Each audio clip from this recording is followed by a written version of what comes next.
ایک عورت کو اللہ ہر بار اولاد نرینہ سے نوازتا، مگر چند ماہ بعد وہ بچہ فوت ہو جاتا تھا۔ لیکن وہ عورت ہر بار صبر کرتی اور اللہ تعالیٰ کی حکمت سے راضی رہتی تھی، مگر اس کے صبر کا امتحان طویل ہوتا گیا، اور اسی طرح ایک کے بعد ایک اس عورت کے بچے فوت ہوتے گئے۔ آخری بچے کے فوت ہونے پر اس کے صبر کا دامن ٹوٹ گیا۔ وہ آدھی رات کو زندہ لاش کی طرح اٹھی اور اپنے خالق حقیقی کے سامنے سر سجدے میں رکھ کر خوب روئی اور اپنا غم بیان کرتے ہوئے کہا: اے کون و مکان کے مالک، تیری اس گنہگار بندی سے کیا تقصیر ہوئی کہ سال میں 9 مہینے خون کے جگر دے کر اب اس بچے کی تکلیف اٹھاتی ہوں، اور جب امید کا درخت پھل لاتا ہے تو صرف چند ماہ اس کی بہار دیکھنا نصیب ہوتا ہے۔ آئے دن میرا دل غم کے ہول کا شکار رہتا ہے کہ میرا بچہ پروان چڑھے گا بھی کہ نہیں۔ اے دکھی دلوں کے بھید جاننے والے، مجھ بے نوا پر اپنا لطف و کرم فرما دے۔ روتے روتے اسے اونگ آ گئی۔ خواب میں ایک شگفتہ پربہار باغ دیکھا جس میں وہ سیر کر رہی تھی کہ سونے چاندی کی اینٹوں سے بنا ایک محل نظر آیا جس کے اوپر اس عورت کا نام لکھا ہوا تھا۔ باغات اور تجلیات دیکھ کر وہ عورت خوشی سے بے خود ہو گئی۔ محل کے اندر جا کر دیکھا تو اس میں ہر طرح کی نعمت موجود تھی، اور اس کے تمام بچے بھی اسی محل میں موجود تھے جو اسے وہاں دیکھ کے خوشی سے جھوم اٹھے تھے۔ پھر اس عورت نے ایک غیبی آواز سنی کہ تو نے اپنے بچوں کے مرنے پر جو صبر کیا تھا، یہ سب اس کا اجر ہے۔ خوشی کی اس لہر سے اس کی آنکھ کھل گئی۔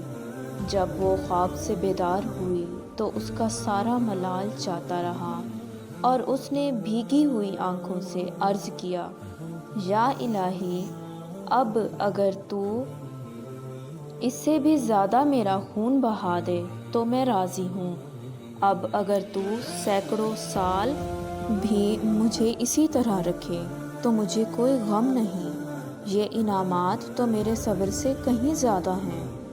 جب کبھی آپ خود کا موازنہ کرنا چاہو کہ اللہ پاک آپ سے راضی بھی ہیں کہ نہیں، تو رات کی تنہائی میں دھیان لڑایا کرو کہ کتنی دفعہ نام محمد صلی اللہ علیہ وسلم آپ کی زبان پر آیا، کتنی دفعہ درود پاک پڑھوایا گیا آپ سے دن بھر میں۔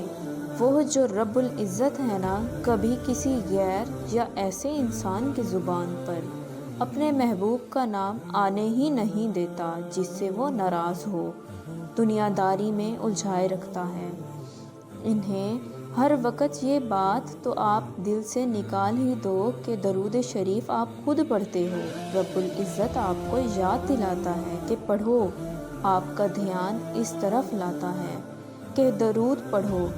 یاد کرو کہ اچانک آپ کے دل کو اداس اور بھاری کر دیا جاتا ہے تو آپ فوراً درود شریف پڑھنا شروع کر دیتے ہو۔ یہ بھی عنایت ہی عنایت ہے میرے رب کی۔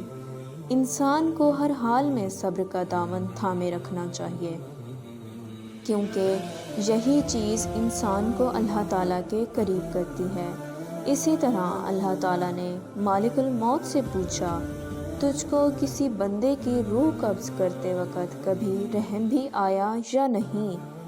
مالک الموت نے جواب دیا: اللہ رب العزت، مجھ کو 2 انسانوں کی جان نکالنے میں بہت دکھ ہوا تھا۔ اگر تیرا حکم نہ ہوتا تو میں ہرگز ہرگز ان کی جان نہ نکالتا۔ ارشاد ہوا: بتاؤ وہ 2 لوگ کون تھے؟ عرض کیا: ایک تو وہ بچہ تھا جو نیا پیدا ہوا تھا اور اپنی ماں کے ساتھ جہاز کے ٹوٹے ہوئے تختے پر بے سر و سامانی کی حالت میں بحر بکراں میں تیرتا جا رہا تھا۔ اس وقت اس بچے کا واحد سہارا تمام کائنات میں اس کی ماں تھی، تو مجھے حکم ہوا کہ اس کی ماں کی روح قبض کر لے۔ اس وقت مجھے اس بچے پر بے حد رحم آیا تھا، کیونکہ اس بچے کا اس کی ماں کے سوا کوئی دوسرا خبرگیر نہ تھا، اور بھوکا پیاسا بچہ اپنی ماں کے دودھ کے لیے ترستا رہا تھا۔ اور باری تعالیٰ دوسرا ایک بادشاہ تھا جس نے ایک شہر کمال آرزو سے ایسا بنوایا تھا کہ ویسا شہر دنیا میں کہیں نہیں تھا۔ جب وہ تیار ہو گیا اور بادشاہ اپنے شہر کو دیکھنے پہنچا تو جس وقت اس کا ایک قدم اس کا شہر کے دروازے میں موجود تھا تو مجھے حکم ہوا اور اس کی جان قبض کر لے۔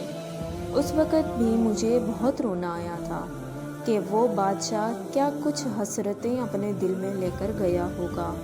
دوبارہ اللہ تعالیٰ نے فرمایا، اسرائیل تمہیں ایک ہی شخص پر 2 بار رحم آیا ہے، کیونکہ یہ بادشاہ وہی بچہ شداد تھا جس کو ہم نے بغیر ماں باپ کے بنا کسی سہارے کے سمندر کی تیز و تند لہروں اور طوفانوں میں بھی محفوظ رکھا اور اس کی حشمت و ثروت کی بلندیوں پر پہنچا دیا، اور جب یہ اس مرتبے کو پہنچا تو ہماری تابع داری سے منہ موڑا اور تکبر کرنے لگا اور آخر کار اپنی سزا کو پہنچا۔